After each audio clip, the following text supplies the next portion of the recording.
रात का खाना खाने के बाद पूजा ने अपने पापा का बैग पैक कर दिया क्योंकि उसके पापा कल सुबह ही ऑफिस के काम से किसी बड़े शहर जाने वाले थे और पूजा घर पर अकेली रहने वाली थी।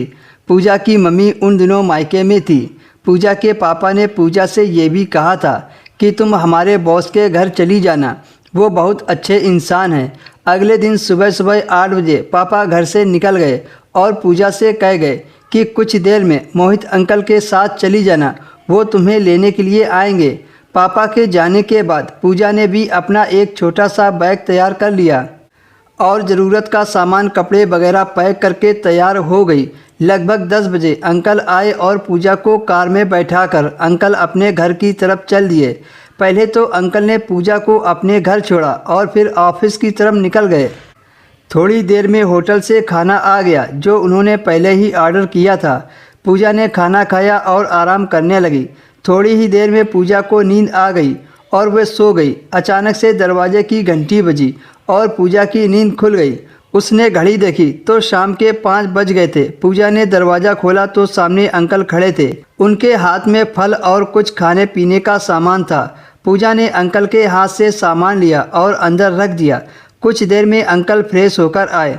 जब तक पूजा अंकल के लिए चाय बनाकर ले आई। फिर उन दोनों ने साथ में बैठकर चाय पी। शाम को अंकल अकेले में बैठे ड्रिंक कर रहे थे और पूजा कमरे में बैठकर टीवी देख रही थी। फिर जब रात हो गई तो उन दोनों ने खाना खाया और बाद में पूजा अलग कमरे में सोने के लिए चली गई। वह बिस्तर पर लेटी भी थी लेकिन उसे नींद नहीं आ रही थी। रात के 11 बज चुके थे और पूजा के मन में बस यही चल रहा था कि कहीं अंकल उसके कमरे में ना आ जाएं।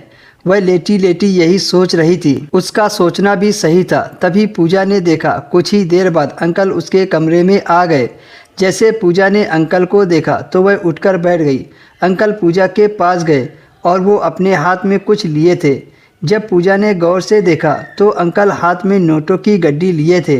अंकल ने पूजा का हाथ पकड़ा और सारे नोट पूजा के हाथ में रख दिए और बोले, ये लो पूजा रुपए और अपनी सहेली को दे देना। जब पूजा ने पैसे देखे तो वो ज़्यादा लग रहे थे। तब पूजा ने पैसे गिने तो पता चला वो रुपए 30,000 थे, जबकि पूजा ने अंकल से तो सिर्फ 20,000 रुपये ही मांगे थे। पूजा ने अंकल से कहा, मुझे तो सिर्फ 20,000 की ज़रूरत थी, ये तो 30,000 हैं। अंकल ने कहा, बाकी पैसे तुम अपने पास रख लेना, तुम इन पैसों से अपने लिए कुछ भी ले लेना, मेरी तरफ से गिफ्ट समझो, और हाँ, तुम्हें ये पैसे लौटाने की ज़रूरत नहीं है। कहते कहते अंकल पूजा के ऊपर आ गए और अपनी मनमानी पूजा के साथ करने लगे। इतने रुपए लेने के बाद पूजा अंकल को मना नहीं कर पाई। अगर मना भी करती तो किस मुंह से। कुछ देर बाद अंकल शांत होकर अपने कमरे में सोने के लिए चले गए।